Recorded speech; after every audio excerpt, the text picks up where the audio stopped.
Chief Amea was the kind of man everybody respected. He didn't talk too much, but when he spoke, people listened. He built his tech company from nothing. Years ago, he used to fix phones and small computers in his uncle's workshop. People laughed at him then. But now, he lived in one of the biggest houses in the city. He had more money than he knew what to do with. People called him the silent billionaire because he didn't like showing off. He liked to stay quiet and watch. But even in that big house, Amea felt like a stranger. That evening, he sat alone at the far end of a long dining table. His wife, Amarachi, was scrolling through her phone. She had makeup on, even though they weren't going anywhere. She wore a new dress, one of those shiny ones from abroad. She didn't look at him, not even once. Their daughter, Favor, was taking pictures of her food.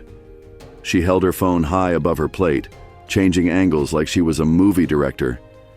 "Favor," Amea said softly, "can we eat first?" She didn't look up. "Wait, Daddy, just one more. This one will trend." Then she smiled at the screen and added a filter to make her soup look brighter. Their little boy, Toby, sat beside Amea. He didn't say much, but he always paid attention. He was only 10, but he had eyes like someone who saw everything.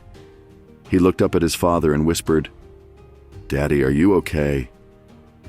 Amea smiled, just a little. "I'm fine, Toby." "Thank you." But he wasn't fine. He watched his wife laugh softly at something on her phone. She turned the screen away quickly when she noticed him looking. Favor was giggling at comments online. Toby was the only one who noticed anything. Amea felt like he didn't belong in his own family.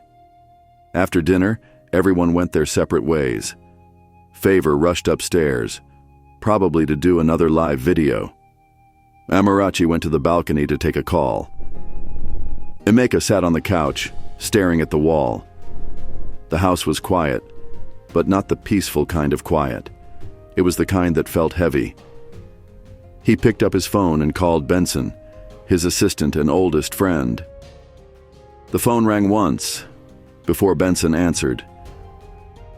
"Chief, good evening, sir," Benson said. "Benson," Amea said, his voice low. "I need your help." "Of course, sir. What is it?" "I want you to move all the money into the private holding account. Every last naira. I also want you to pause operations at the company. Let the board know I'm taking a break. But make sure no one knows I'm still rich. Not even the staff." Benson was quiet for a moment. "Sir, are you serious? This will shake everything." "That's the plan," Amea replied. "Are you okay, sir?" "I just need to know the truth." Later that night, Amea sat outside under the stars, thinking about everything. His chest felt heavy. He remembered how Amarachi used to sit beside him on nights like this, her head resting on his shoulder.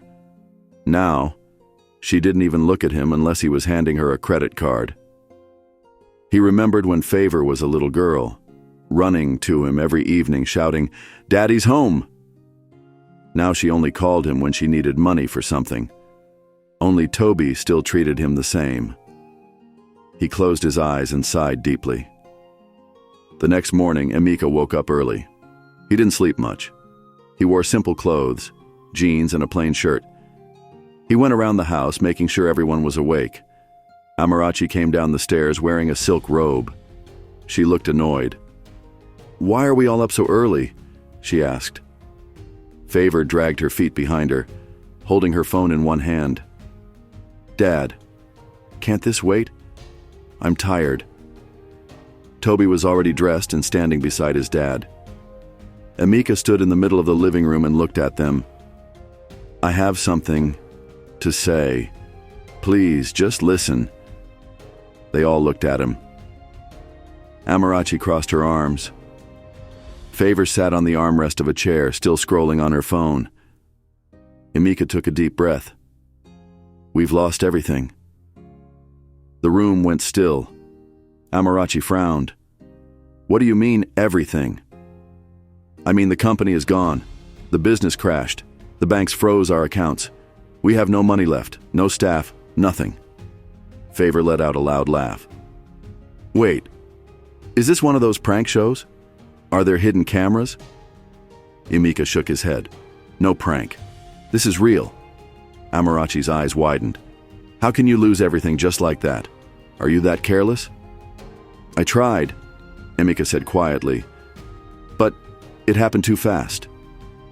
Favor looked around the house. So, what now? What about the house? We have to leave today, Emeka said. There's only one place left that I own. My late uncle's old house beside his workshop. The mechanic's place. Favor stood up fast. God forbid. Me? In that dirty place? Daddy, I can't live there. There's no Wi-Fi, no mirror, no comfort. My followers will think I'm dead. Amarachi's mouth dropped open. Are you mad? You want to bury me in that gutter house after all these years in mansions and hotels? Do you know who I am? I know exactly who you are, Emeka replied calmly. That's why I need to see what you'll do now. Favor picked up her bag. I'm calling my boyfriend. I'll stay with him. There's no way I'm following you to that village of a house. Favor! Amarachi snapped. You're not going anywhere. Then you can go, Favor shouted. But I'm not following him into that rubbish life. Toby stepped forward and held his dad's hand. I'll come with you, Daddy. Amarachi turned to him. You're a child. You don't understand anything. This man failed us. He's still my dad, Toby said quietly. Amarachi looked away. She picked up her phone and dialed a number. Let me call my cousin. Maybe she can help. Emeka didn't say a word. He walked to his room to pack. Toby followed him silently. By afternoon, they had packed some clothes into small bags. No maids helped. No drivers. The house felt empty, without the usual noise of people working. Emeka walked into the garage. Instead of his usual black SUV, there was an old, dusty car Benson had arranged. It looked like something from 10 years ago. Favor refused to enter. She stood outside, crossing her arms. I'm not going. Amarachi sighed and got into the front seat, still frowning. Toby got in the back seat and held his dad's hand. Emeka looked at the house one last time before starting the engine. He didn't say goodbye. The road to the old compound was long and rough. Dust rose with every bump. Favor kept calling people, shouting into her phone. Amarachi kept complaining. This seat is too hard, she said. This car is hot, Favor added. My back hurts, Amarachi muttered. Toby said nothing. He just looked out the window and smiled at the breeze. Hours later, they arrived. The compound was small. There was one house made of brown blocks and a rusty iron roof. The workshop next to it had a few broken cars and a bench with tools scattered everywhere. Amarachi stepped out of the car and stared. Is this a joke? This place looks like it was abandoned during the war. Favor opened the car door slowly and covered her nose. Ew! What's that smell? This house belonged to my uncle, Emeka said. We'll manage here for now. Manage? Amarachi shouted. Me, Amarachi, manage in this death trap? After all the years of luxury? You've lost your mind. Favor hissed loudly. I knew I should have just stayed with my boyfriend. Toby came down from the car and helped his father carry the bags. The front door made a loud creaking sound when Emeka opened it. Inside, the living room had 2 plastic chairs and an old wooden table. Cobwebs hung in the corners. The air was thick with dust. Amarachi refused to enter. You better find somewhere else for me. I'm not entering that nonsense. We have no choice, Emeka said. You're wicked, she spat. You've destroyed everything. I tried to save it, he said. Well, you failed, she snapped. Favor sat on a small stool outside and typed furiously on her phone. Toby carried the bags inside, one after the other. "I used to visit here during holidays," Toby said softly. "It's not so bad." Emeka smiled a little. He put his hand on Toby's shoulder. Later that evening, Emeka tried to boil water outside using firewood. He hadn't done it in years. His hands shook. The fire wouldn't catch. Smoke filled his eyes. He coughed, eyes burning. Toby knelt beside him and started arranging the firewood. "Blow gently," he said. Emeka watched as the flames slowly caught. "I used to watch the boys here do it during the holidays," Toby said, still focused. Emeka nodded. "I remember." He looked at his son and smiled, a small tear forming in the corner of his eye. "Thank you, Toby. You don't know how much this means to me." Toby looked up and said, "You're my dad. That's what matters." And for the first time in a long time, Emeka felt seen, not for his money, not for his power, but for who he truly was. That night, while the fire crackled outside, Emeka sat quietly beside it with Toby. The stars were out again, the same stars that used to shine over him when he had nothing. But this time, something was different. He still had nothing. Yet somehow, sitting beside his son, he didn't feel alone anymore. That night, Emeka barely slept. The hard mattress on the wooden bed made his back ache. Mosquitoes buzzed near his ears, and the room smelled like old clothes and damp walls. He turned from side to side, but his mind was louder than the noise outside. Amarachi didn't speak to him after they arrived.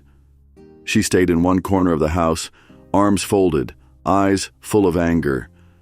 Favor had refused to come in at all. She made a few calls from outside, and when none of her friends picked up, she sent long voice notes full of complaints. When it got dark, she finally came in but didn't speak to anyone. She found a small chair in the corner of the room and plugged in her power bank. "At least let me charge my phone," she said, even though the light kept blinking from low voltage. Only Tobe was calm. He helped Emeka cover the windows with cloth to stop the mosquitoes.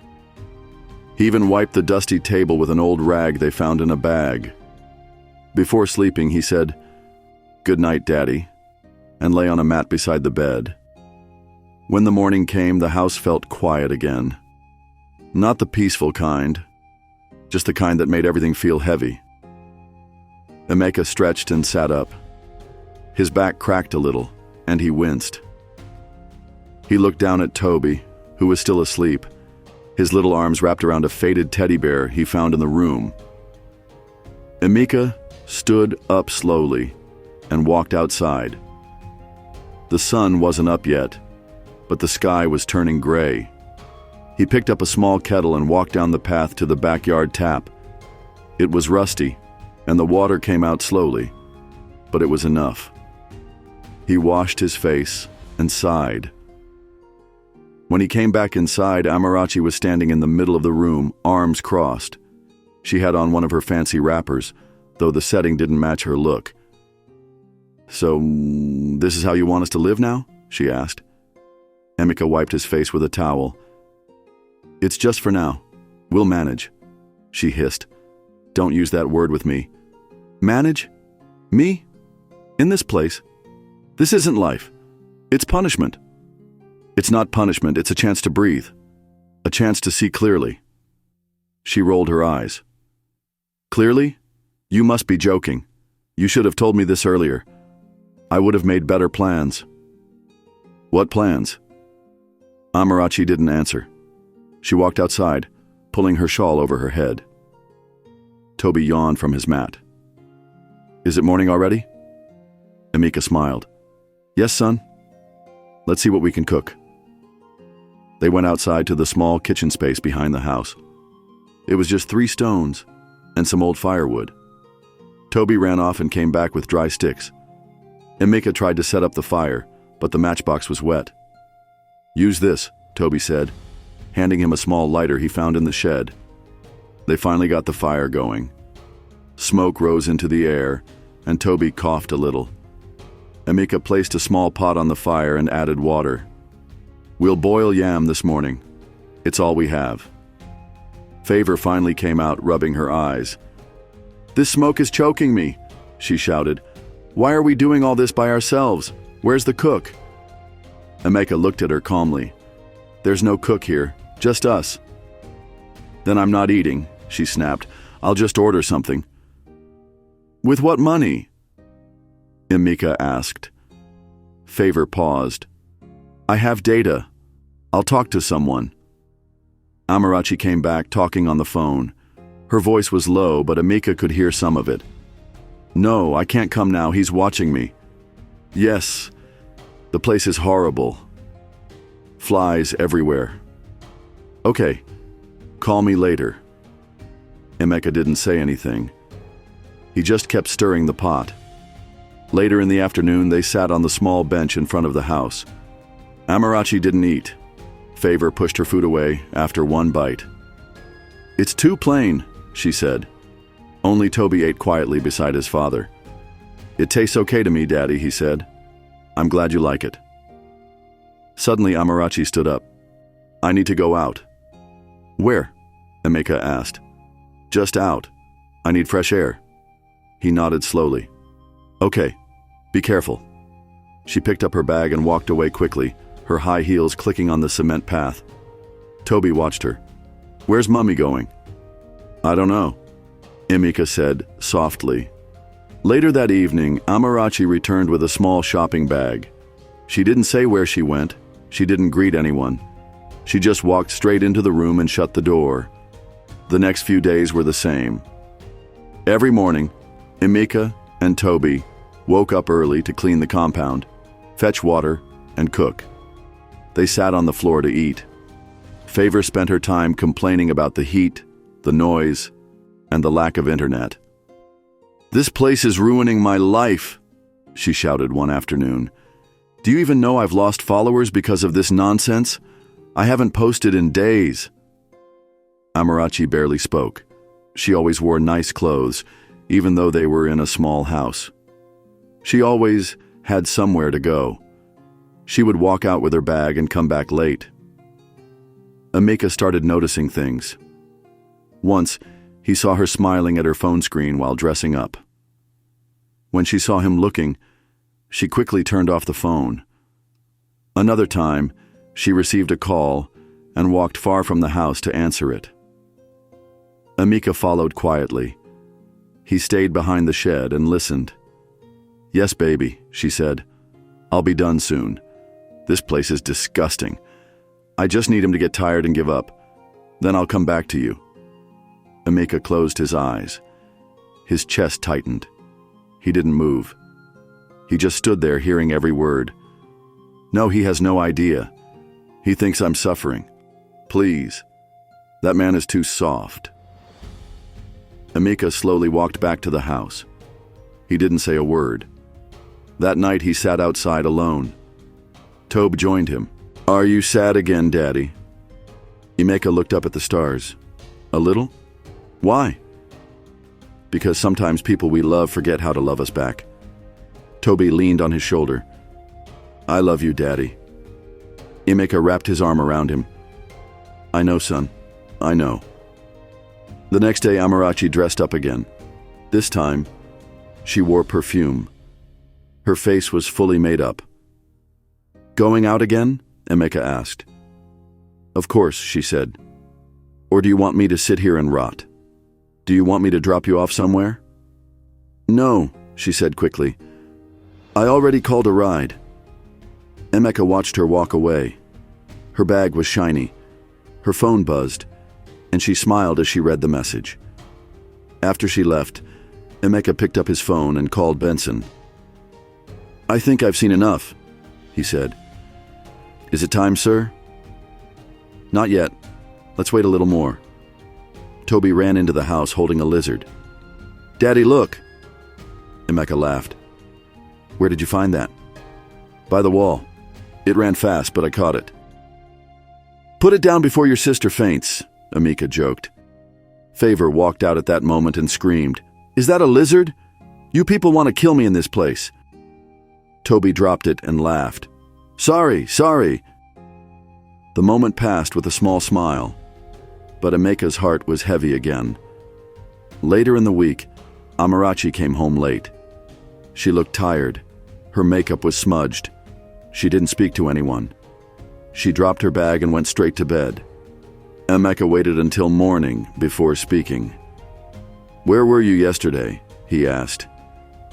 "Why do you care?" she said, brushing her hair. "Because we're still married." She looked at him and laughed. "You're holding on to something that's already broken." Toby walked in, holding a plate. "Mummy, do you want breakfast?" Amarachi didn't look at him. "Number, I'm not hungry." Toby walked back to the kitchen slowly. Ameka looked at her again. "How long are you going to pretend?" "Pretend what?" "That you're still here." Amarachi didn't answer. She picked up her phone and left the room. That evening, Ameka watched from behind the shed again. A black SUV pulled up near the corner. Amarachi rushed out of the compound and got in. The man driving leaned over and kissed her cheek. She laughed loudly and placed her hand on his chest.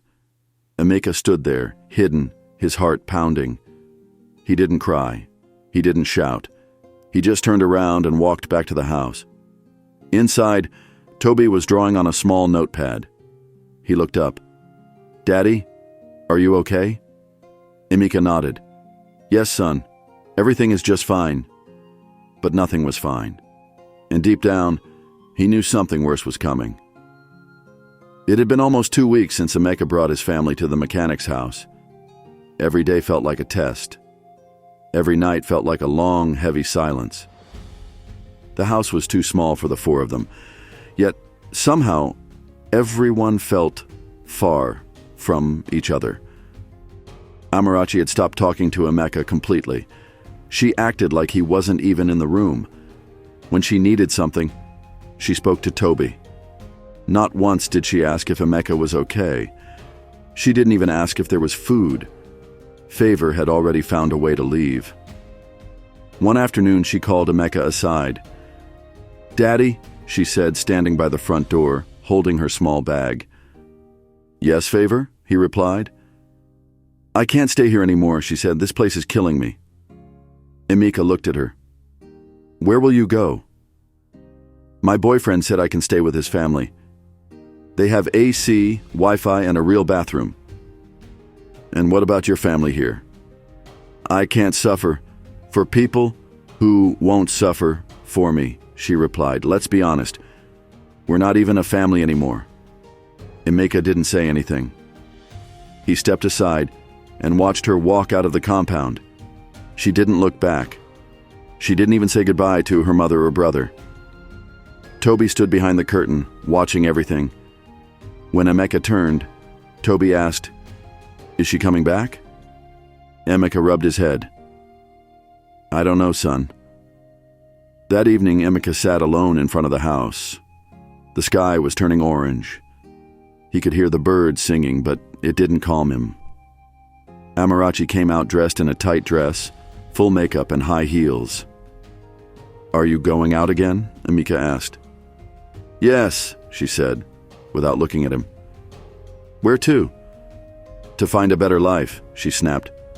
"I can't keep living like this. I'm not like you." "I see," Ameka said quietly. "Do you want me to drop you off somewhere?" "Number, he's sending a car," she said, checking her phone. "Who is he?" Ameka asked. Amarachi laughed softly. "You don't need to know." A black SUV pulled up in front of the gate. Ameka stood up and walked to the window. The driver came out and opened the door for Amarachi. Ameka watched closely. The man was wearing a gold chain, sunglasses, and a strong perfume smell followed him as the breeze blew. "Good evening, beautiful," the man said with a wide smile. Amarachi laughed and kissed his cheek. "You kept me waiting." "Traffic," the man said, still smiling. As they got into the car, Ameka heard Amarachi say, "Let's go somewhere quiet. I'm tired of that dirty house." The door shut. and the car drove off. Amea stood there, frozen. His hands were shaking slightly. He had known for days, but now he had seen it with his own eyes.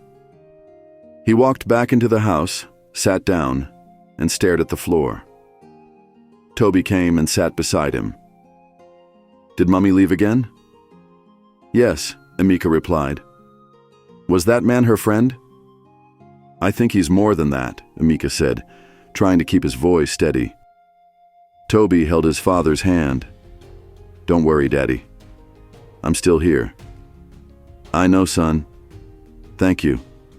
The next few days were strange. Amarachi would leave early and return very late. Some nights, she wouldn't return at all. Amea didn't ask questions anymore. He just watched and wrote everything down in a small notebook. He didn't want to forget anything. He wanted to remember every word, every moment. One afternoon, Amea saw a message pop up on Amarachi's phone. She had left it charging near the window. The message was from the same man. His name was Mr. Kelvin. The message read, "Had a great time last night? You're too sweet. I might just steal you forever." Another one followed, a minute later. "Let me know when that broke husband of yours gives up. We'll travel to Dubai. Just you and me." Amea's hand trembled as he put the phone back. He sat down slowly and held his head in his hands. That evening, when Amarachi returned, Amea was sitting outside again. He didn't speak. She walked past him like he was a piece of furniture. But this time he followed her. She entered the room and dropped her bag. He stood at the door. "Amarachi," he said softly. "What?" she snapped without turning. "I saw the messages," he said. She froze for a second, then slowly turned around. "So?" she asked, arms folded. "So that's what we are now?" he asked. "What do you expect me to do?" she said. "Sit here and die in poverty? Live like a beggar while you drag us through the mud?" "You could have stood by me," Amea said. "Just for a little while. Just to see if we could get through it together." "I've stood by you enough," she shouted. "For years I've followed your dreams. Now that the money is gone, what do you want from me? Loyalty? Love? Please." Amea's chest felt tight. "So you never really loved me?" Amarachi laughed bitterly. "I loved the man who made me feel like a queen. This version of you? I don't even recognize him." She pushed past him and walked into the kitchen. Amea stood there for a long time, staring at the empty room. The next day she didn't return. Toby noticed. "Daddy, Mummy hasn't come back since yesterday. Should we go look for her?" Amea shook his head. "No, son. She knows where home is. If she wants to come back, she will." "But what if something bad happened to her?" Amea took a deep breath. Something worse already did. She forgot what love means. Later that night, Toby was fast asleep. Amea sat in the living room with the small lamp beside him. The fan was off, because there was no power. The air was hot and sticky. His shirt clung to his back. Suddenly he heard footsteps outside. He turned off the lamp and stood near the window. A car door shut. Then voices. Amarachi and Mr. Kelvin were laughing. "You're amazing, baby," Kelvin said. "Your husband has no idea what he's lost." "He's not even a man anymore," Amarachi replied. "Look at the way he lives. It's pathetic." They stood outside the gate, and Amea watched from the shadows. Amarachi reached up and kissed Kelvin. He held her waist tightly. Amea turned away and walked to the bedroom. He sat on the bed in the dark. He didn't cry. He didn't scream. He just felt empty. He reached for his notebook and wrote down what he saw. Then he flipped to the first page and read every line from the beginning. All the things he had seen. All the words that had been said to him. All the moments when he hoped for love and got silence instead. The next morning, Amarachi came in like nothing had happened. She stretched and yawned. "Is there food?" she asked. Amea didn't answer. "Are you deaf now?" she shouted. "I heard you," he said. "Then answer me properly," she snapped. "There's food if you want it, but don't ask me to serve it," he said quietly. She hissed and walked to the pot. She opened the lid, saw plain rice, and slammed it shut. "This is nonsense," she said. "Even prisoners eat better." Toby walked into the room with a small cup of water. "Mummy, do you want water?" She took it without saying thank you. Amea stood and walked outside. He needed air. He called Benson. "Sir?" Benson answered quickly. "Is it time?" "Not yet," Amea said. "One more push. Let's see where her heart truly lies." "Are you okay, sir?" Benson asked. "I don't know," Amea replied, "but I will be." That afternoon, Amarachi dressed up again. This time she wore her best dress, the one she had refused to wear since they arrived. She added gold earrings and red lipstick. "Going somewhere important?" Amea asked. She smiled. "You'll find out soon enough." "You're really leaving for him, aren't you?" "What do you think?" she said. "You want me to stay and wash plates in this dump?" "What about your vows?" Amarachi laughed. "Those were just words, Amea. This is life. I choose to survive." A horn honked outside. She walked out without saying goodbye. Toby stood in the corner, watching. "Why is Mummy like that now?" Amea knelt beside him. "Sometimes people forget the things that matter." "Are you going to forget too?" Amea hugged him tight. "Never." And as the sun began to set again, Amea looked up at the sky and whispered to himself. She made her choice. Now I'll make mine. The sun was high in the sky, but Amea felt cold inside. The heat from the tin roof made the house feel like an oven, yet he didn't sweat, not even a drop. All the pain, all the anger, had frozen somewhere deep in his chest. He sat on the bench outside, staring at the gate like he was waiting for something. Maybe he was. Tobe sat beside him, drawing shapes in the dust with a stick. He had stopped asking questions. He knew something was wrong, but he didn't want to upset his dad. "Mummy didn't come back again last night," Toby said quietly. Amea nodded. "I noticed.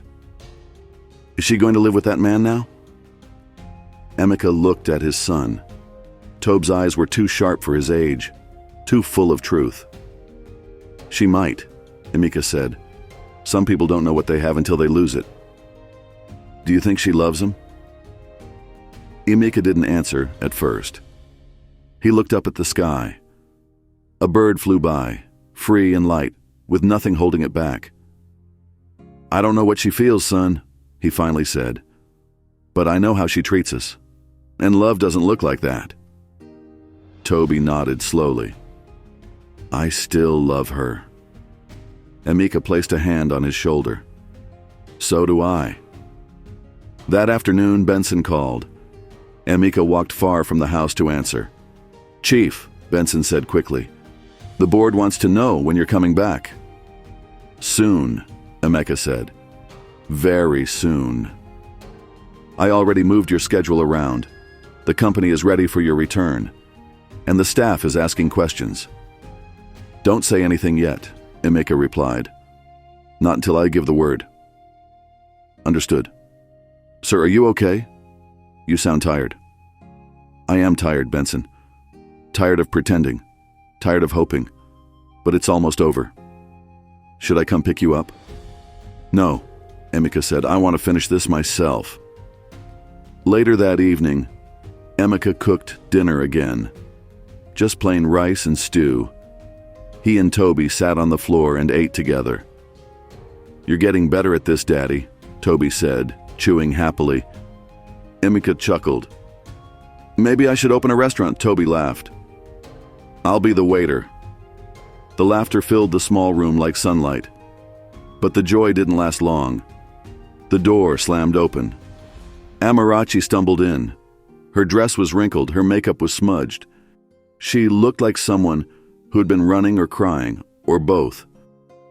Emeka stood up quickly. "What happened to you?" She didn't answer. She dropped her purse and sat on the chair, breathing heavily. Toby walked over. "Mummy?" "Go inside," she said sharply. "Now." Toby looked at his father. Emeka nodded, and Toby walked into the bedroom slowly. Amarachi wiped her face with the back of her hand.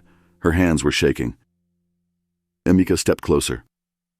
"Talk to me. What happened?" She looked at him. Her eyes were red. Her lips trembled. "He's married." "Who?" "Kelvin," she whispered. "That man. He has a wife, a whole family. I didn't know." Emeka didn't blink. "And now you do." "He told me he loved me," she cried. "He said he was going to take me to Dubai. He made me believe he would give me a better life." Emeka sat back down, his face calm. "And you believed him?" "I left everything for him," she said. "I was ready to walk away from you. I betrayed you." "Yes," Emeka said simply. "You did." She buried her face in her hands. "I'm so ashamed." Emeka stared at her. He had imagined this moment so many times. He thought he'd feel happy or powerful, but all he felt was tired. "I tried," he said. "I really tried to keep our family together. But you weren't interested." "I thought you were finished," she said. "I thought the money was gone, and I didn't want to suffer." "So you ran to someone else," Emeka said, "without even checking if I needed help." "I made a mistake," she cried. "Please, Emeka, forgive me. Give me another chance." Toby peeked out of the room, watching. Emeka saw him and said, "Come, Toby." Toby walked over slowly. He looked at his mom, then at his dad. "Is Mummy okay now?" Emeka nodded. "She's learning." Amarachi stood up. Her hands were shaking. "I don't care about money anymore. I don't care about mansions or trips. I just want my family back. I'll prove it. I'll fix this." Emeka said nothing. He walked outside, sat on the bench again, and stared at the moon. Amarachi followed. She sat beside him, quietly. "I was blind," she said softly. "I forgot how we started.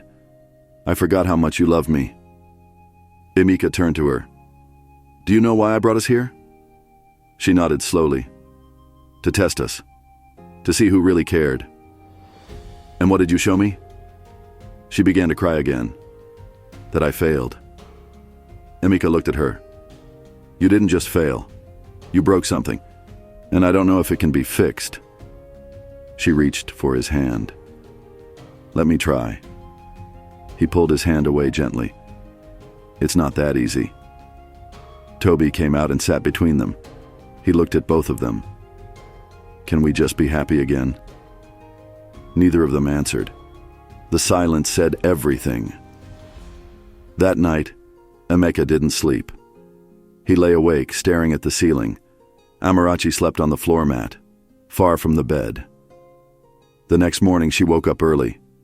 She swept the compound, washed the plates, and cooked breakfast. Toby looked surprised. "Mummy, you're cooking?" She smiled weakly. "I'm trying to help." When Emeka came out, she handed him a plate. "I made this. Please eat." He took the plate, sat down, and tasted it. "It's not bad." "I used to cook before the staff came," she said. "Before the money made me lazy." Emeka nodded. He kept eating. "I want to change," she said. "Not for money. For us." Emeka finished eating and stood up. "We'll see." That evening, he picked up his phone and called Benson. "Sir," Benson said, "is it time?" Emeka paused. He looked at Amarachi washing clothes beside the house. Toby was playing with a stick nearby. "Yes," Emeka said. "It's time." "What should I do?" "Get the car ready. Tomorrow morning. Come quietly." "Understood." Early the next morning, Amarachi was sweeping again when a black SUV drove into the compound. It was shining, clean, fresh. The engine purred. Benson stepped out in a fine suit. "Chief," he said, smiling. Amarachi dropped the broom. "What's going on?" Amea came out in his usual jeans and shirt. "We're leaving." "Leaving?" Amarachi asked. "Yes. I never lost anything. The company is fine. The money is safe. I just needed to see the truth." She looked like she couldn't breathe. You lied? "I tested you," he said. "And you failed. Completely. But..." She stepped back, shaking. "You made me think we were poor." "We could have been," Amea said. "And I needed to know if you'd still love me without the money." Tears rolled down her cheeks. "I didn't know. I was scared." Amea turned to Benson. "Pack only my bag and Tobe's." Toby stood at the door, holding a small bag already. He had heard everything. "What about me?" Amarachi asked. "You chose your path," Amea said. "Now I'll choose mine." She dropped to her knees. "Please, don't leave me here. I've changed." Amea looked at her. "You've changed because the man you ran to used you. That's not the same as love." Toby walked to his mom and hugged her. "I still love you, Mummy." She cried, harder. "I love you too, baby." Amea placed a hand on Toby's shoulder. "Let's go." As the car pulled out of the compound, Amarachi sat on the ground, holding her chest. The dust from the tires rose behind them. She didn't chase after the car. She just cried. And inside the car, Amea looked out the window, trying not to cry too. He had gotten the truth, but it didn't feel good. It felt like loss. The car moved quietly through the early morning traffic, cutting through the city like a shadow. Inside the sleek black SUV, Amea sat beside Toby, who was resting his head gently on his father's shoulder. The boy's small eyes were sleepy but peaceful. He had no idea that everything was about to change again. Benson, who was driving, looked at them through the rearview mirror. "Chief," he said softly, "we're almost there." Amea nodded slowly. He looked out the window at the familiar roads, the tall buildings, the colorful signs, the noisy people. It all felt strange now, almost like a dream he had forgotten. Toby blinked and sat up straight. "Where are we going, Daddy?" Amea smiled, though his heart still felt heavy. "Home, son. We're going home." Tobe's eyes widened. "The big house?" "Yes, the big house." As the car turned into the wide, shiny gate of their mansion, two security guards quickly stood at attention. Their eyes popped open in surprise. The gate opened slowly, revealing the huge, beautiful house standing proudly in the middle of the compound. Everything looked exactly how they had left it. The green grass was neatly cut. The fountain in front was still flowing. The air smelled of flowers and wealth. Toby leaned against the window. "Wow, it's still here." Amea smiled again, more sadly this time. "Yes, everything we lost wasn't really lost." When they stepped out of the car, the housekeeper ran toward them. Her eyes were full of shock and confusion. "Sir, you're back," she shouted. "Oh my God, everyone said you were gone forever." "I was just taking a break," Amea said calmly. The chef, the gardener, and a few other workers came out one after the other. They all looked happy, smiling and nodding. "Please, sir," the chef said excitedly. "Should I prepare something special for you and your son?" Amea nodded gently. "Yes, something simple. Toby likes rice." Toby grinned. "With plantain." "Plantain coming right up," the chef said, rushing back into the house. Inside the mansion, the furniture was untouched. Everything was polished and sparkling. The marble floor reflected their feet as they walked slowly through the quiet hall. Tobe stopped in front of the large family photo hanging on the wall. It showed all four of them smiling, back when they were still close. "Mummy's still in this picture," he whispered. Amea nodded. That's because this was taken before everything changed. Toby turned to him. Do you think she'll come here? I don't know, Amika said. But I know she knows where home is. The news of Amika's return spread fast. That same afternoon, a news channel showed his picture on TV.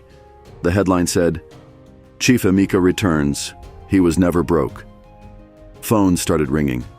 Social media buzzed. Blogs began writing stories. Friends started texting. Enemies started wondering. And somewhere in the middle of all this noise, Favor saw the post. She was in her boyfriend's room, scrolling through her phone lazily. When she saw the headline, her jaw dropped. What? She shouted. Daddy's back. He was never broke? Her boyfriend looked up. Your dad? That tech guy? Yes, Favor said, now sitting up. He tricked us. He tricked everyone. She stood up quickly and grabbed her bag. I have to go. Wait, her boyfriend said. Are you sure he'll even take you back after everything? I'm his daughter, she said loudly. He'll forgive me. She took the next cab home. As the car pulled into the compound, she fixed her hair, applied lip gloss, and practiced her fake smile. When the guard opened the gate, she walked in like nothing had happened. Daddy, she called, stepping into the living room. Oh my God, I missed you so much. Amika was sitting on the couch with Toby, watching a cartoon. He turned slowly and looked at her. Favor ran to him and tried to hug him, but he didn't move. He didn't open his arms. I didn't mean to leave like that, she said quickly. I was just scared. I thought we were poor. You said we weren't a family anymore, Amika replied, his voice quiet but firm. I didn't mean it, she said, eyes wide and shiny. I was angry, confused. Please, Daddy, don't shut me out. Toby looked at his sister and whispered, You didn't even say goodbye. Favor looked down, ashamed. I know, I was wrong. Amika stood up. You're welcome back, Favor. But things are not the same, not yet. She nodded quickly. I'll prove to you that I've changed. You'll have to, Amika said, before walking out of the room. That night, Amika couldn't sleep again. He walked out to the balcony. The moonlight poured gently across the compound. The city lights blinked in the distance. He heard the gate open. A car drove in slowly. The headlights were dim. He walked down the stairs, heart beating hard. As the car door opened, he saw Amarachi step out. She looked completely different. Her expensive clothes were gone. Her hair was packed simply. Her eyes were tired. Her face was pale. She took slow steps toward him, holding a small handbag and nothing else. Emeka, she said in a soft, shaky voice. He didn't speak. I know I don't deserve to be here, she continued, but I came anyway. I had to see you. I had to see Toby. He's sleeping, Amika replied. He's had a long day. She nodded quickly. I understand. They stood in silence for a while. Then she added, I've been alone. Since you left. Since Kelvin showed me who he truly was. I've been alone with my shame. Amika crossed his arms. You said I wasn't even a man anymore. You said you didn't recognize me. I was wrong, she said quickly. I was blind. I was chasing things that don't last. You left when I needed you. He said, you didn't even look back. I know. And I regret it every day, she said, her voice breaking. I thought money was everything. But when you left and that man used me, I realized the truth. What we had was real. What I had with him was fake. She knelt on the ground. Please, Amika, I'm not asking you to love me again. I just want to be close. To be around. Even if it's from far. I want to see my son. I want to earn your trust back. Amika looked down at her. The woman who once lived like a queen was now kneeling like a servant. He slowly bent down and helped her up. "You can stay in the guest room," he said quietly. "But don't expect things to go back to the way they were. That part of us is gone." She nodded, her eyes full of tears. "Thank you. Thank you." That night, Amea stood in Tobe's room and watched him sleep peacefully. The boy rolled over and smiled in his dream. Amea touched his forehead gently. "You were the only one who stayed," he whispered. "You never left me." The next morning, Toby ran downstairs and stopped when he saw his mom in the kitchen. "Mummy?" She turned, smiling nervously. "Hi, baby." "You're here." She nodded. "If that's okay with you." Toby ran and hugged her tightly. "I missed you." She held him close, crying softly. "I missed you more." Favor stood at the staircase watching them. For once, she didn't speak. She just watched and wiped her own tears quietly. Later that day, Amea held a press conference. He walked up to the stage, dressed in a simple black suit. Reporters filled the room. Cameras flashed. He stood in front of the microphone and said, "Thank you all for coming. I want to say something important. I didn't disappear. I stepped back to find the truth. Not from the company, but from my family." Everyone went silent. "I wanted to know who loved me when I had nothing. And now I know." He walked away from the microphone and left the room.